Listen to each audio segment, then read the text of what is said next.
I'm Colt Stevens from C. Stevens Gunworks. The following video you're going to see is an archive of my earlier work. Some of these earlier videos of mine have some great information that I really wanted to repost and preserve. So I hope you enjoy the content and I hope you learn something from this video. Today we're back with another video talking about firearm cartridges. Today we're going to be discussing firearm cartridge identification, what makes up a cartridge, the anatomy of a cartridge, and firearm cartridge identification. This video is intended for newcomers, somebody who maybe doesn't have a whole lot of experience with firearms or cartridges in general. So we're going to start at the very basics. The very first thing we're going to start with today is the cartridge itself. Now, a lot of people will use mistaken terminology when they refer to a cartridge. This right here, this is a cartridge. So this is what goes in firearms. When people talk about buying ammo, they may mistakenly refer to cartridges as bullets. These do have a bullet in each cartridge, but the whole package here is a cartridge. It's not just a bullet. The bullet is actually this piece on the top. The purpose of a cartridge is to propel the bullet forward, and the rest of this is expended in this process. So we're going to start with the cartridge. Now, you may notice that I'm using the term cartridge. So when we refer to ammo, we're not just talking about the bullet, as a lot of people mistakenly refer to this item as. This is a cartridge, which contains a bullet, a brass case. Inside this brass case is powder, and then the back here has a primer. So I have a diagram here that we're going to consult so we can see the inside. So here's our diagram. As we can see here, we'll talk about, if I can reach my arm over there, this is the bullet. When people talk about bullets, this is what we're talking about right here. It's just one piece of the cartridge. We have the brass case, which holds all of the reacting mass in the inside. We have the powder, this is grains of powder, and then we have the primer back here. So when you're actually firing a gun, the whole purpose of the firearm is to strike this primer right here. This starts the ignition, this ignite the powder, and create expanding gases inside this brass case, which then explode outward this way because this is the path of least resistance. And it will compress and propel this bullet straight forward upward. Now, it's contained by the chamber of your firearm, which is specifically made to mimic a slightly oversized version of your cartridge. It fits snugly in your firearm's chamber, and this is to compress and make sure that there's nowhere else for this to go but forward. When you look at firearms such as this one, you'll notice the chamber is right here where the cartridge would sit inside the firearm. It sits at the top of the magazine. This particular one, this is a Glock 43X. This will strip the next cartridge out of the magazine, push it forward into the chamber, and then it seals, forms a tight seal right here where no gas can escape this way. And the only choice for your projectile, your bullet, is to go forward out of the barrel. So that's principally how cartridges work. Now cartridges, there are a lot of different designs, terminologies, different projectile types, shapes, different powders, different primers, different cases. Today we're just going to be talking about the basics and understanding how these things work. Now a lot of people would come into the store and they would ask me, well, what cartridge does this firearm take? In this case, if we're looking at the Glock 43X, by United States federal law, all firearms have to have the make, model, serial number, and cartridge designated on the firearm itself. So without asking me in a store, you could just pick up a gun and say, at least in the United States, well, I know what cartridge this takes because on this particular one, we have Glock is the manufacturer, 43X is the model. It's made in Austria, not required. And then 9x19. And I'll put this up here so you can hopefully see it. I don't know if it'll catch on the recording because of the glare. But just looking at this, you can tell 9x19. That is the caliber designation. Now you might be confused because not everything in the United States says 9x19. It says a lot of things are labeled 9mm Luger. Well, this is a 9mm Luger produced by Remington. The head stamp on the back reads 9mm Luger. Now you might ask, this is not the same 9x19 that my Glock takes, this is 9mm Luger. This is the same, so not all cartridges are measured the same, and this is something you may have to research a little bit on your own if you have a particular firearm. What are the different names? So 9x19 is a SAAMI, or SAMI spec designation for the 9mm Luger, this cartridge here. When 9mm was originally invented, one of the only firearms that took 9mm cartridges was the Luger, and they were also one of the only producers of this cartridge.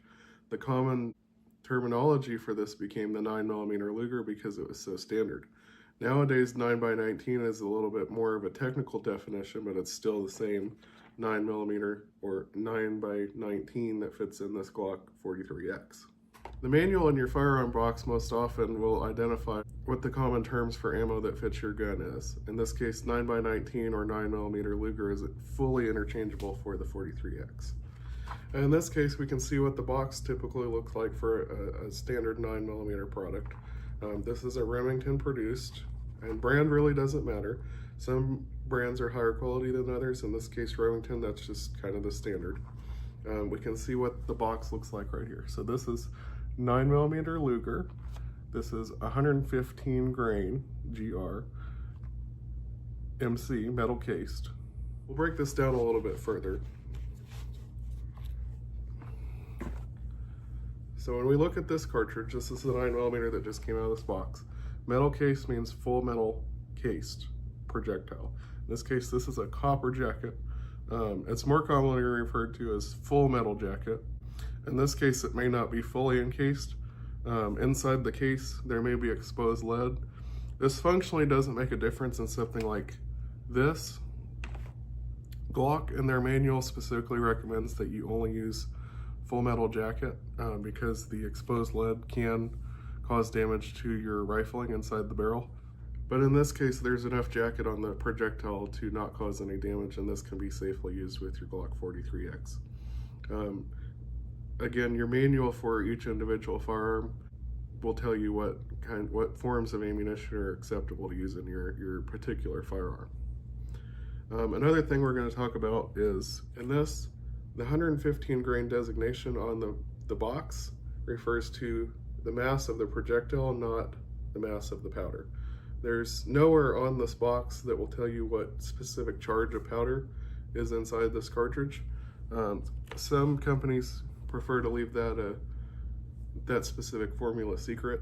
You can make a guess, an educated guess on what the powder charge load is by consulting a reloading manual.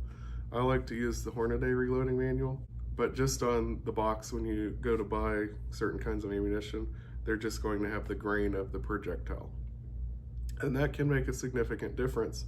And this 43X 115 grain is really the standard. 124 grain is a little bit heavier, but that's also a common. And then they also make 147 grain, which is very heavy, and it comes out subsonic. That's a topic for a different video though. For now, if you've just bought a standard 9mm of really any size, 115 grain or 124 grain is a safe bet for your firearm. I would consult your manual to double check and see if you can shoot exposed lead. If not, I would recommend the full metal jacket. That's really just the industry standard. Now, another thing we're going to talk about is safe storage of ammunition. Now, ammunition really prefers to be kept in a dry, temperate setting. That means you can't leave it in a damp garage, you can't leave it outside, you can't leave it submerged underwater. This is primarily because the primer and or the powder can become damaged or degraded by humidity and prolonged exposure to different temperatures. This can occur in different places. So where the projectile is seated into the cartridge case, sometimes a little bit can seep in that way. You can also see on the back that these are two separate pieces, the primer and the brass case.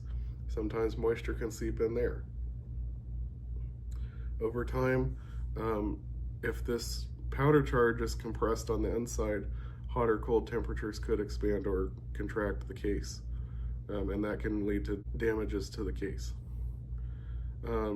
By the nature of these cartridges in the modern times and how they're produced, these are not dangerous as far as explosive risk just in being stored. they're not just going to spontaneously combust. I would still keep them away from flame. Due to how these cartridges are manufactured today, these are not inherently dangerous outside of a firearm.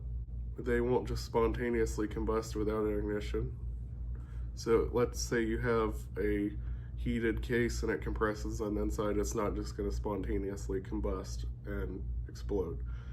These are very stable cartridges. There's no explosive content other than the ignition and the primer. There's nothing in here that's explosive on its own that would lead to an explosion. One more supplement about a cartridge identification is that your head stamp on the back of the case next to the primer is where most of your identifying information about the cartridge itself comes from. You can see on this one, this is marked 45 auto.